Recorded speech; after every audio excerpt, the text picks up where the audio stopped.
दुनिया में करीब 6 लाख से ऊपर आइलैंड्स हैं एंड कुछ ही आइलैंड हैं जिनकी स्टोरी बहुत ज्यादा फेमस है। ये आइलैंड भी एक ऑर्डिनरी आइलैंड की तरह रहता अगर यहाँ पे ये चीज नहीं हुई होती जो मैं तुम्हें बताने जा रहा हूँ। नॉर्दर्न मरियाना आइलैंड्स का एक आइलैंड अनातहान जो 1668 तक अनडिस्कवर्ड था एंड स्पेन ने उसको डिस्कवर करके वहाँ पे प्लांटेशंस लगाए थे। फिर 1899 में उन्होंने ये आइलैंड बेच दिया जर्मनी को, जिन्होंने जापान को ये आइलैंड बेचा था during the first world war. तो जापान को जब ये आइलैंड मिला था तो उन्होंने किकुइचिरो हिगा को भेजा था to oversee the plantations along with 45 workers and उन्होंने अपॉइंट किया था अपना डेप्यूटी जिनका नाम था शोइची हिगा।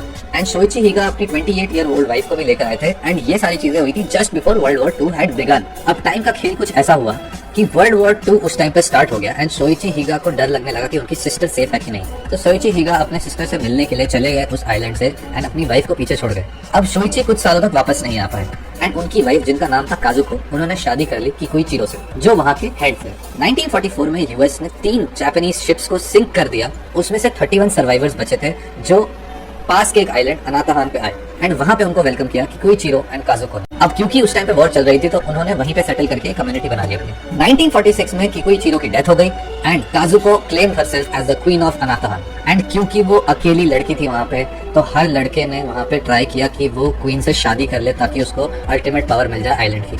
एंड इसी से सीरीज ऑफ मर्डर शुरू हुए ऑफ काजुकोज हस्बैंड्स। 5 हस्बैंड्स मरने के बाद इन लोगों ने सोचा कि the main problem is the queen and उन्होंने क्वीन को मारने के लिए एक प्लान बनाया।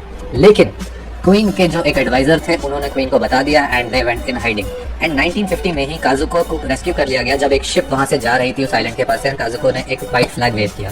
काजुको वापस आ गई अपने घर एंड उनको एक लोकल सेलिब्रिटी का दर्जा दे दिया गया एंड ऑल्सो उनको अपने पुराने हस्बैंड शोइची मिल गए जिनसे उन्होंने शादी कर ली। लेकिन वो लोग जो उस आइलैंड पे अनातहान पे अभी भी थे उन लोगों को बिलीव नहीं हो रहा था कि वॉर खत्म हो चुका है एंड रेगुलरली जापानीज गवर्नमेंट वहाँ पे पैम्फलेट गिराती थी कि भाई वॉर खत्म हो गया वापस आ जाओ, लेकिन वो लोग नहीं मानते थे, अपने गार्ड्स डाउन नहीं करते थे। लेकिन जापानीज गवर्नमेंट ने फाइनली उनके लव्ड वंस के लेटर्स वहाँ पे ड्रॉप किए एंड वो लोग को रियलाइज हुआ कि वॉर एक्चुअली खत्म हो चुका है एंड उन्होंने भी व्हाइट फ्लैग्स रेज किए एंड उनको भी रेस्क्यू कर लिया गया। तो ये थी स्टोरी एक ऐसे आइलैंड की जो एक एक्टिव वोल्केनो भी है व्हिच इज नोन एज अनातहान।